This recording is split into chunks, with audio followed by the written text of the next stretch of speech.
Shalom para peserta Bible Study yang dikasihi Tuhan. Apa kabar hari ini? Saya harap kita semua makin bersemangat menggali firman Tuhan, belajar mengenali kehendak Tuhan, tuntunan Tuhan yang akan mengarahkan kita kepada hidup yang serupa dengan Kristus sesuai rencananya. Kita akan melanjutkan Bible Study seri Perjanjian Lama kita.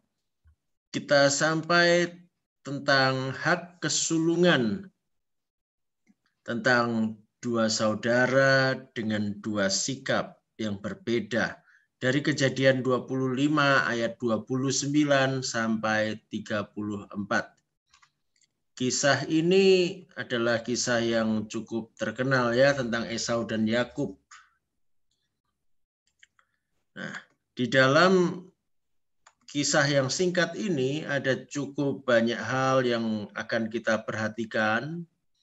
Yang pertama mengenai hak kesulungan, apa itu sesungguhnya hak kesulungan? Lalu siapa sebetulnya yang sulung? Ya. Kemudian kita akan melihat bagaimana sikap Yakub dan kemudian kita akan melihat bagaimana sikap Esau. Kita mulai saja dengan yang pertama, tentang hak kesulungan. Apa sih hak kesulungan itu? Nah, tentunya berhubungan dengan kesulungan. Nah, siapa yang sulung? Kalau ada bayi yang lahir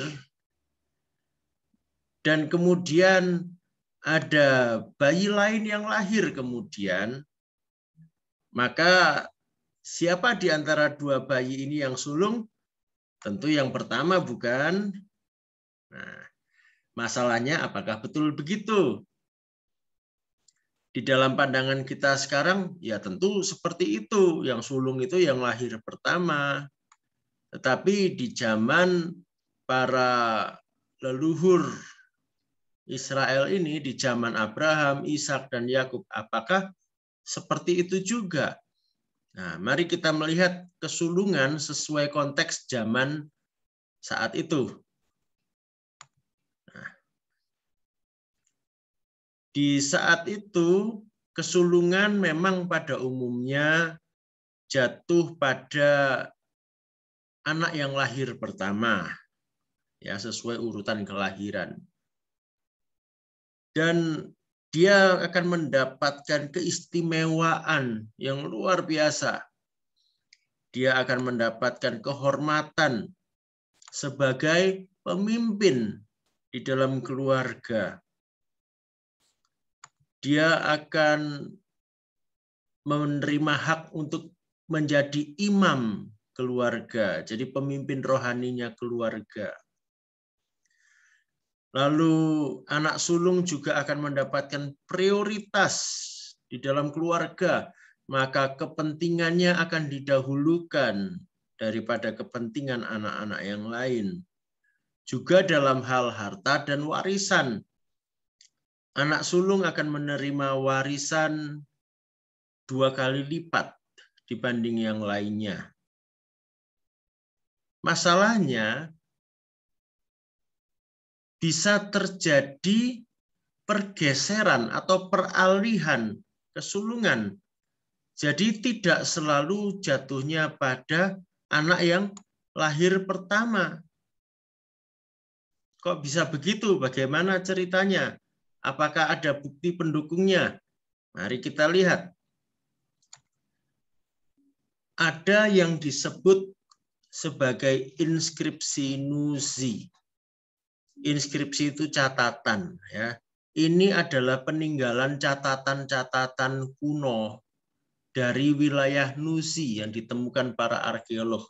Wilayah Nuzi ini ada di Mesopotamia, di wilayah Iran sekarang, dan itu wilayah bangsanya Abraham sebelum dia pergi ke Kanaan.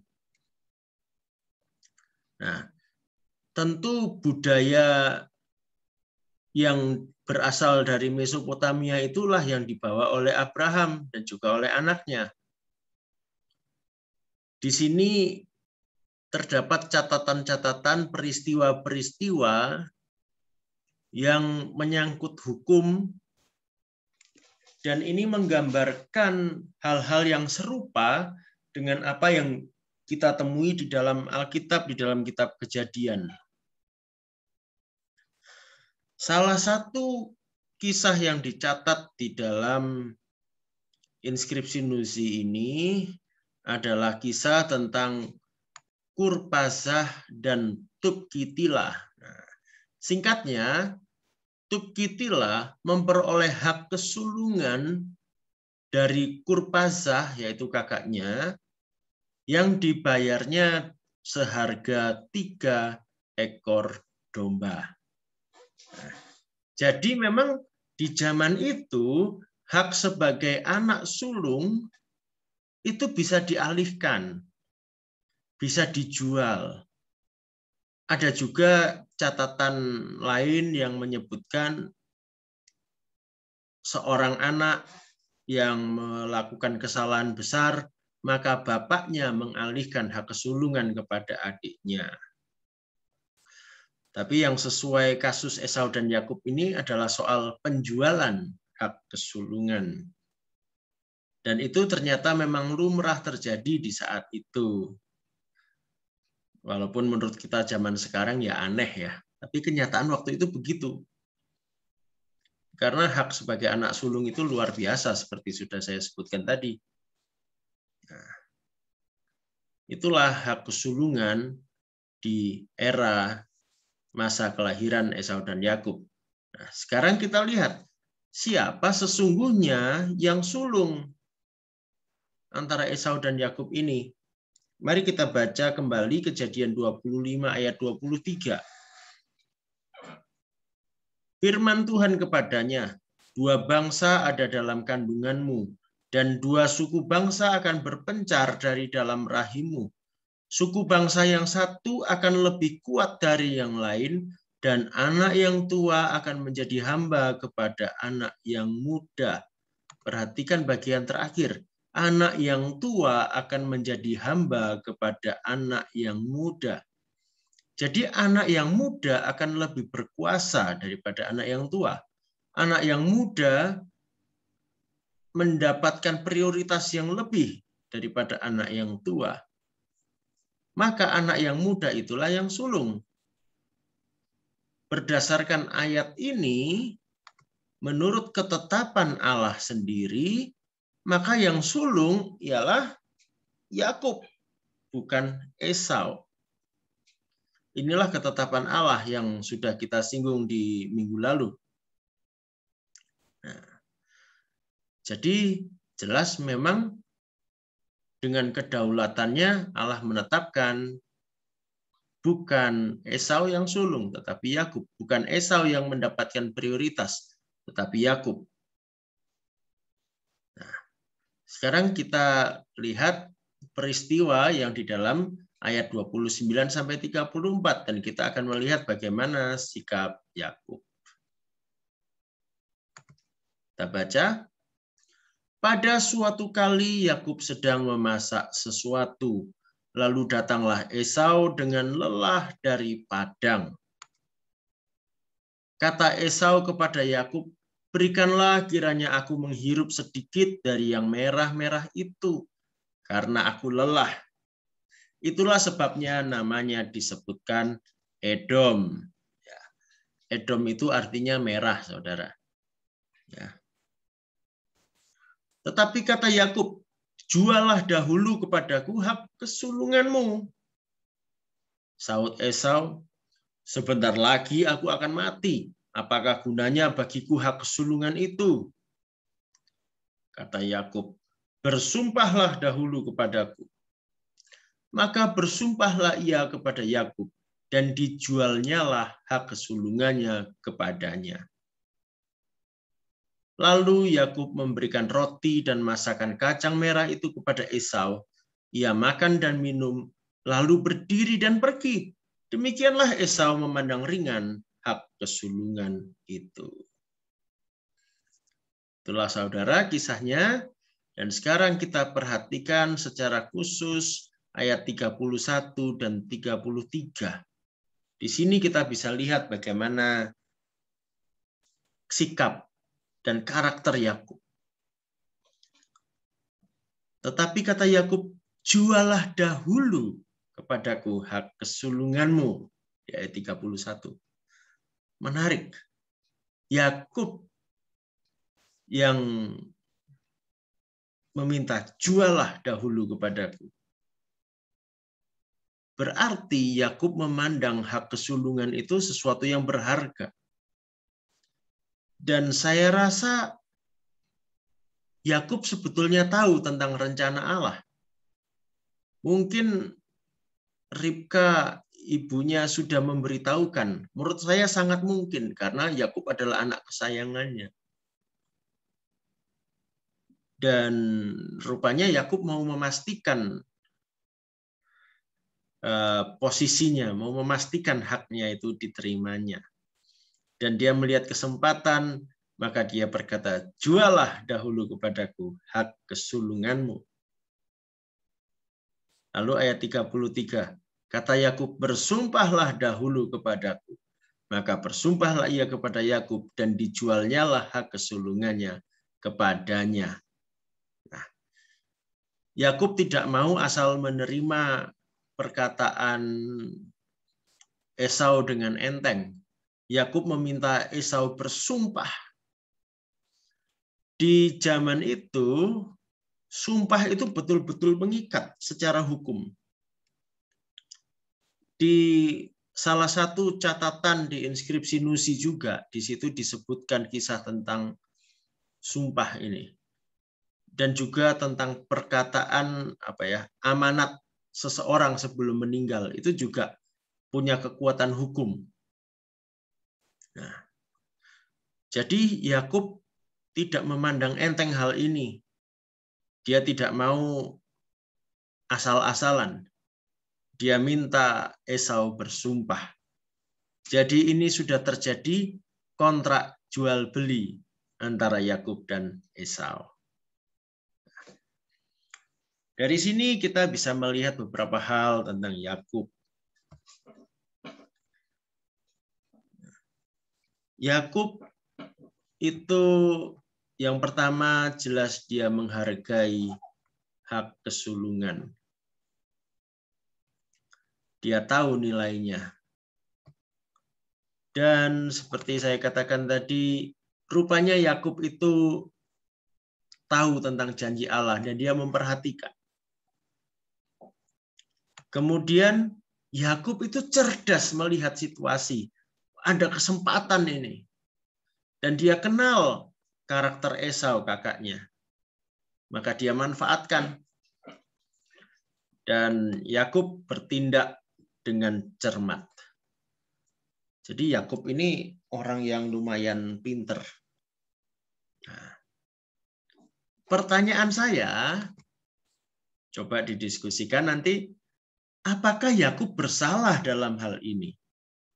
Apakah Yakub bersalah dengan dia mengajukan penawaran jual beli dengan Esau? Hak kesulungan yang begitu berharga diminta oleh Yakub hanya dengan bayaran semangkuk masakan kacang merah.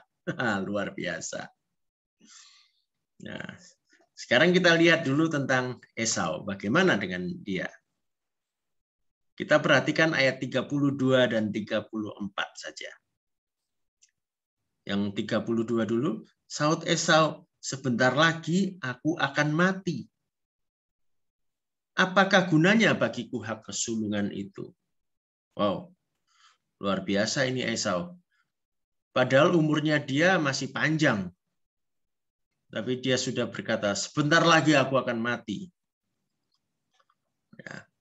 Lalu ayat 34, lalu Yakub memberikan roti dan masakan kacang merah itu kepada Esau.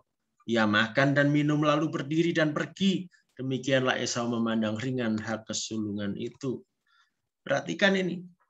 Jadi yang pertama, Esau berkata, sebentar lagi aku akan mati. Loh, ini perkataan apa begini nih? lalu berkata, apa gunanya bagiku hak kesulungan itu? Jadi dia tidak memandang hak kesulungan itu sebagai sesuatu yang berharga.